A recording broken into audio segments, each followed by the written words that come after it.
সাকিবের বিরোধিতা করে শুধুমাত্র চামচাগুলা। সাকিবের বিরোধিতা করে মানুষ শুধু হিট হওয়ার জন্য। সাকিব খান একটাই, বাংলাদেশে একটাই জন্মাইছে, একটাই এখন সে, এবং আগামী 20 বছর সাকিব খানই চলবে। সাকিব রে নিন্দে করে মানুষ একটু আলোচনা আসার জন্য। অনেক প্রডিউসার আছে দেখছিলাম, অনেক ডিরেক্টর আছে যার মানে কি বলে অবৈধ 10টা পয়সা দিয়ে বানানো, এবং তারা সাকিব বিরোধিতা করে হিট হইতে চায়। নিজের কোনো ছবি হিট নাই, সে আইসা সাকিব হিট, সাকিবের সাথে 2 নম্বর। ভাই সাকিবের ব্যাপারটা না আবেগের, অনেকেই বোঝে না জিনিসটা। সাকিব সে যে শুধু সুন্দর দেখতে ভালো অভিনয় করে, নট দ্যাট। এক একটা জেনারেশন আসে। রাজ্জাকের সময় এসেছিল, আলমগীর সাহেবের সময় এসেছিল, সালমান শাহ এখনো চলতেছে সেই ঝুল, মান্নার ঝুল এখনো মানুষের মধ্যে আছে। সাকিব হচ্ছে সেরকম একটা ঝুল।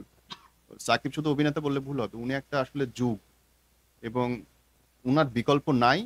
যেসব ছোট ছোট বাচ্চারা হয়ে আসার চেষ্টা করতেছে সব সাকিবেরই কপি হইতেছে, এবং হবেও না সেই কারণে। দেখো ভাই, আমি সিনেমা দেখতে পছন্দ করি বাস্তবতা থেকে বাড়ানোর জন্য। বাস্তব জিনিস আমার সিনেমা দেখতে ভালো লাগে না, ওটা বাস্তবেই দেখি। সারাদিন খুন খারাপি, মারামারি, ছোট লোক, গন্ধ, ইতর, ছোট্ট একটা রুমের মধ্যে, এসব আমি সিনেমা দেখতে চাই না। আমার সিনেমা ভালো লাগে লাউড, রায়ন রাফির মতো, যে ভাই একটা পা মারবে, উঠতে থাকবে বাতাসে, এই না হলে সিনেমা কিসের? নাহলে নাটকই দেখবো।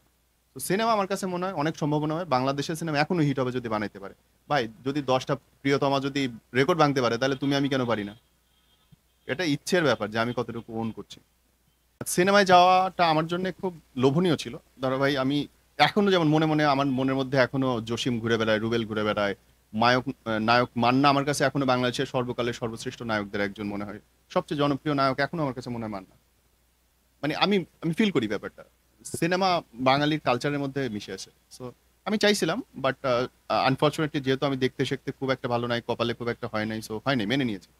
কিন্তু এখনকার প্রফেশনটা নিয়ে আমি অনেক বেশি কনসার্ন, এবং আমি অনেক বেশি অভিভূত যে আল্লাহ আমাকে এভাবে কাজ করার সুযোগ দিয়েছে। সিনেমায় আমি হয়তো 1-1.5 লক্ষ মানুষের কাছে পৌঁছাইতে পারতাম, তাদের একটা মেসেজ দিতে পারতাম 3 ঘন্টায়। সেইটা আমি হয়তো 16 সেকেন্ডে বা 45 সেকেন্ডে একটা মেসেজ দিতে পারছি প্রতিদিন, এবং আরো বেশি মানুষের কাছে পৌঁছাইতে পারছি through out Facebook, Instagram, TikTok and all. So this is huge opportunity to me. আমার আমার জীবনটা আসলে, আমি বলবো যে প্রতিটা অভিজ্ঞতা আমাকে সমৃদ্ধ করেছে, প্রতিটা ব্যর্থতা আমাকে শিখিয়েছে যে পরবর্তী স্টেপে কত বেশি শক্ত হইতে হয়।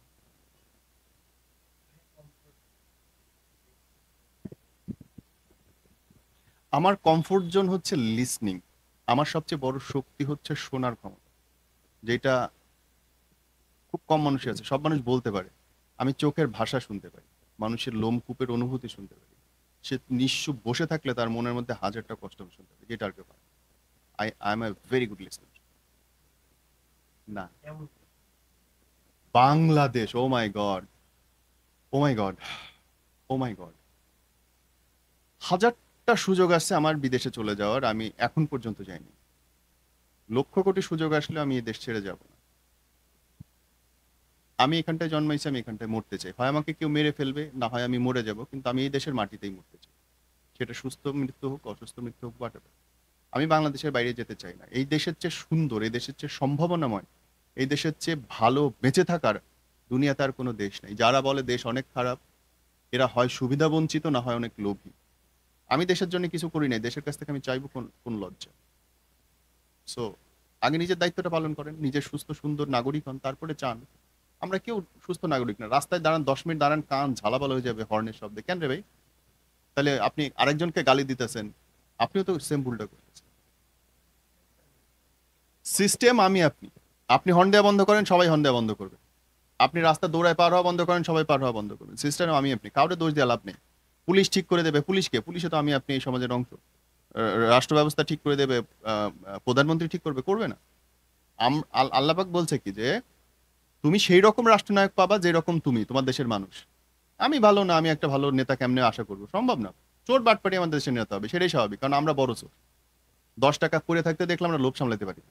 তো এই দেশে ভালো আগে নিজেদের হইতে হবে, কেউ করে দিয়ে যাবে না। না, সিনেমা আমার রিলিজ হয় নাই। সো শুট করে রাইখা দিয়েছে, আমার ডিরেক্টর সাহেব মারা গেছে, আল্লাহ থেকে ব্যস্তবাসী করুক। I don't want to talk about cinema actually. আমি সবসময় ওপেন ফিল্ড বিশ্বাস করি। ওই আমার কাছে মনে হয় কি, একটা বাচ্চাকে তুমি যদি আটকায় রাখো, ওই কি বলে ফার্মের মুরগির মতো বড় করো, সে ফাইট করতে পারে না। সিনেমা ছেড়ে দেওয়া উচিত। তামিল আসবে, তেলেগু আসবে, ইংলিশ আসবে, দেখবেন বাংলা সিনেমা আরো বেশি হিট হইতেছে। ইউটিউবে তো সব দেখতেছি, তাইলে আমার হলে দেখাইতে অসুবিধা করে? এইগুলা ফালতামি লাগে আমার কাছে, একদম ফাউল লাগে আমার কাছে। ছাড়া দেন, প্রতিযোগিতা করুক, যে জিতবে যে জিতবে। এবং কোনো দেশে তামিলে দেখেন যত বড় ইংরেজি সিনেমা আসুক, তামিল সিনেমা হিট হয় কেন? এটা কালচার। বাংলাদেশে এখনো বেদের মেয়ে জ্যোৎস্না দিলেই হিট হবে, এখনো বাঙালিকে পূর্ণ সুযোগ সুবিধা দিলে ওরা যেটা বানাবে 10 লাখ টাকা সিনেমা বানাবে সেটাই হিট হবে। কিন্তু এখন আপনি কি বলে, নায়িকা ডিরেক্টর প্রেম করবে, 20 লাখ টাকার সিনেমা 10 লাখ টাকা অনেক খরচ হয়ে যাবে, এটা বইবে না। আমাদের নাটকগুলো হিট হইতেছে না, ওটিটি চলতেছে না, সবগুলো ওটিটির কাজ হিট, সবগুলো ইউটিউবে ছেলে পুলে 5-7 হাজার টাকা খরচ করে ফিল্ম বানায়, নাটক বানায়, তাও হিট। কেন? কালচার। ওস্তাদ, সে হিরো, কিচ্ছু বলার নেই।